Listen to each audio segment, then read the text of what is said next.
दोस्तों, माता काली का यह प्रसिद्ध मंदिर मां के शक्तिपीठों में से एक है। शक्तिपीठ उन पूजा स्थलों को कहा जाता है जहां सती मां के अंग गिरे थे।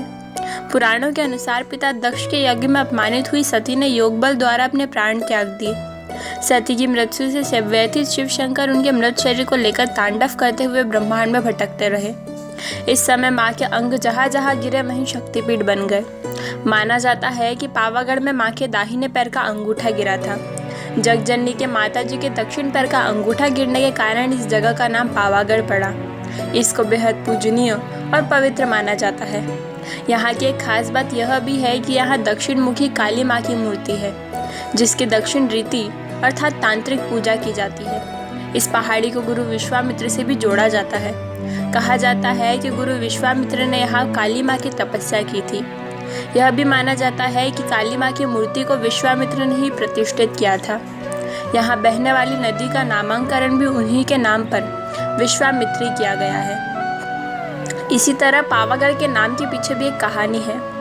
कहा जाता है कि इस दुर्गम पर्वत पर चढ़ाई लगभग असंभव काम था। चारों तरफ खाइयों में घिरे होने के कारण यहाँ हवा का वेग भी चौतरफा था।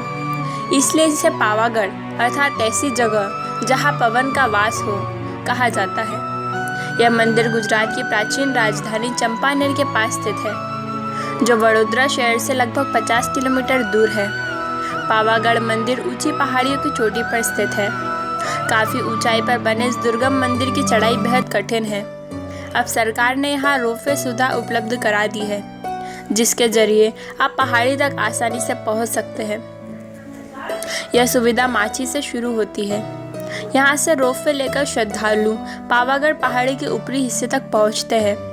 रोपवे से उतरने के बाद आपको लगभग 250 सीढ़ियाँ चढ़नी होगी, तब जाकर आप मंदिर के मुख्य द्वार तक पहुँचेंगे। नवरात्र के समय इस मंदिर में श्रद्धालुओं की खासी भीड़ उमड़ती है।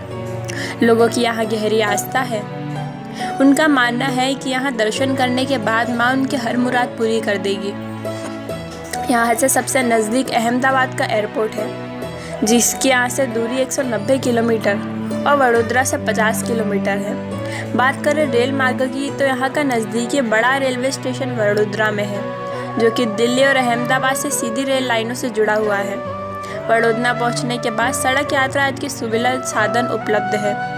सड़क मार्ग प्रदेश सरकार और निजी कंपनियों की कई लग्जरी बसें और टैक्सी सेवा गुजरात के अन्य शहरों में यहाँ के लिए संचालित की जाती है। गुजरात के पंचमहल जिले में स्थित पावागढ़ का महाकाली पौराणिक मंदिर ऐतिहासिक, धार्मिक तथा पर्यटन की दृष्टि से एक सर्वाधिक महत्वपूर्ण स्थानों में से एक है।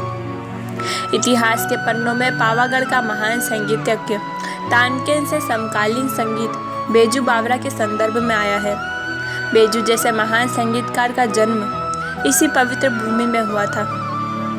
पहाड़ी पर बसा महाकाली का यह मंदिर 550 मीटर की ऊंचाई पर पावागढ़ की पहाड़ियों के बीच स्थित है। मंदिर तक पहुंचने के लिए आजकल रोपवे की सुविधा उपलब्ध है। नवरात्रि के दौरान इस मंदिर का महत्व कहा जाता है। पावागढ़ पहाड़ियों के तलहटी में चंपानेर नगरी है, जिसे महाराज वनराज चोपड़ा ने अपने बुद्धिमान मंत्री चंपा के नाम पर बसाया था। भारतीय पुरातत्व सर्वेक्षण ने इसे संरक्षित क्षेत्र घोषण कर दिया है। पावागढ़ पहाड़ी की शुरुआत चंपानेर से होती है। 1471 फुट की ऊंचाई पर माची हवेली स्थित है। मंदिर तक जाने के लिए माची हवेली से रोपवे सुविधा है। यहाँ से मंदिर तक पहुँचने के लिए 250 सीढ़ियाँ भी चढ़नी पड़ती है। इस मंदिर का धार्मिक महत्व भी है। मंदिरों की छत पर मुस्लिम का एक पवित्र स्थल है। इस पवित्र स्थान पर अदान शाह पीर की दरगाह स्थित है। यहाँ बड़ी संख्या में मुस्लिम श्रद्धालु दर्शन करने आते हैं। इसके ऐतिहासिक और पौराणिक महत्व को देखते हुए सरकार ने 4 करोड़ 75 लाख रुपए की एक परियोजना के तहत महत्वपूर्ण पर्यटन स्थल के रूप में विकसित करने की योजना बनाई। पंचमहल जिले का द्वार कहे जाने वाले पावागढ़ में मुख्य रूप से आदिवासी और पिछड़े वर्गों के लोग ही आते हैं। यह क्षेत्र पिछड़ा हुआ है। सरकारी सूत्र बताते हैं कि सरकार ने इस क्षेत्र के विकास के लिए विभिन्न योजनाओं को मंजूरी दे दी है। वह इन्हीं योजनाओं का परिणाम है कि पावागढ़ के निकट स्थित हलोल और कलोल जिला एक औद्योगिक शहर बनकर उभरा है। विक्रम संवत 1540 में मुस्लिम सुल्तान मोहम्मद बेगदो ने इस मंदिर पर हमला किया था। इस मंदिर का पुनर्निर्माण कनकाकृति महाराज दिगंबर भरतक ने करवाया था। इस मंदिर को एक जमाने में शत्रुंजय मंदिर भी कहा जाता था। माघ महीने में शुक्ल पक्ष की त्रयोदशी को यहाँ मेले का आयोजन किया जाता है। यहाँ कहा जाता है कि भगवान राम के बेटों लव और कुश तथा बहुत से बौद्ध भिक्षुओं को यहाँ आकर मोक्ष की प्राप्ति हुई है। दोस्तों, मंदिर की कथा और जानकारी आपको कैसी लगी कमेंट बॉक्स में ज़रूर बताइएगा और कमेंट बॉक्स में पावागढ़ माता की जय लिखना ना भूलिएगा। धन्यवाद।